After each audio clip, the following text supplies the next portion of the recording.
सवाल हम पार्लियामेंट में क्या करेंगे? मैं अभी पार्लियामेंट से बाहर आया हूँ। मैंने सभापति जी से कई बार कहा कि मैं अपनी बात रखना चाहता हूँ। जिन लोगों ने हमें यहाँ चुन के भेजा है, सरकारी पॉलिसी का फायदा तो उनको तभी मिलेगा जब जिंदा रहेंगे, लेकिन जो जिंदा ही नहीं रहेंगे तो फायदा कैसे मिलेगा? उत्तर प्रदेश में गाजियाबाद में राजकुमार जाटव जी की और उनके बेटे पे सरेआम गोलियां चली, सर को गोली चीर के निकल गई, मौके पे मौत हो गई। पुलिस एफआईआर लिखने की बजाय समझौते का दबाव बना रही है। रात बड़ी मुश्किल, पूरी रात धरना देके हमारे लोगों ने एफआईआर किया, अभी तक कोई गिरफ्तारी नहीं हुई। 2.5 साल की बच्ची को मेरठ में नोच दिया गया है, लेकिन किसी को फर्क नहीं पड़ रहा है।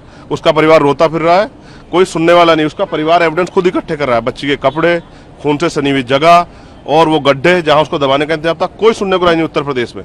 साथ साथ राजस्थान में कल जो हुआ है वो डरावना है। शंकर लाल मेघवाल की गला काट के, तलवार से गला काट के अलग कर दी गई। ये हमने कभी टीवी में देखा था, कभी हमने पुराने उसमें समय था राजतंत्र में। आज जो सरेआम हो रहा है, उसके पिता को भी गंभीर रूप से घायल कर दिया।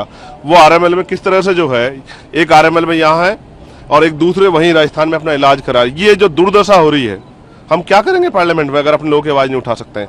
अगर पार्लियामेंट हमें बोलने का मौका नहीं देंगी तो हम सड़कों बोलेंगे। लेकिन सच ये है कि उत्तर प्रदेश राजस्थान में कानून व्यवस्था ध्वस्त हो चुकी है और वहां बैठे मुख्यमंत्री तानाशाही में इतने खोए हुए हैं कि उनको जनता का दुख दर्द नहीं दिख रहा है। क्या कहें, किससे कहें? कोई सुनने वाला नहीं है पार्लियामेंट में, कोई सुनने को राजी नहीं। क्या करेंगे पार्लियामेंट में? क्या फायदा हमारा पार्लियामेंट में अगर हम दलितों के दमन पे आवाज नहीं उठा सकते? ये गुंडागर्दी की सरकार, इसी का सबक 2019 में 2024 में उत्तर प्रदेश की जनता ने भारतीय जनता पार्टी को सिखाया और आने वाले कल में और सबक सिखाया जाएगा। अगर कानून व्यवस्था अच्छी नहीं होगी, बहन बेटियों की रक्षा नहीं होगी और दलितों पे जो जुल्म हो रहा है वो बंद नहीं होगा, तो इससे बुरे परिणाम होंगे। ये बात मेरी आप याद रखना। और अंदर बैठे जो लोग हैं वो ये ना समझे कि हमारी संख्या नहीं बढ़ेगी। आने वाले कल में हमारी संख्या बढ़ेगी और अगर संख्या के आधार पर बोलने का मौका मिलेगा तो हम अपनी संख्या बढ़ाएंगे, लेकिन ये जुल्म हम लोग बर्दाश्त नहीं करेंगे। मेरे सीने में आग लगी है क्योंकि मेरे लोगों को मारा जा रहा है। मैं क्या करूं? यहाँ कोई सुनने वाला नहीं, ना यहाँ कोई सुनने वाला, ना बाहर कोई सुनने वाला। और इस गुंडागर्दी की सरकार का अंत निश्चित है। ये बात उत्तर प्रदेश के मुख्यमंत्री जान लें।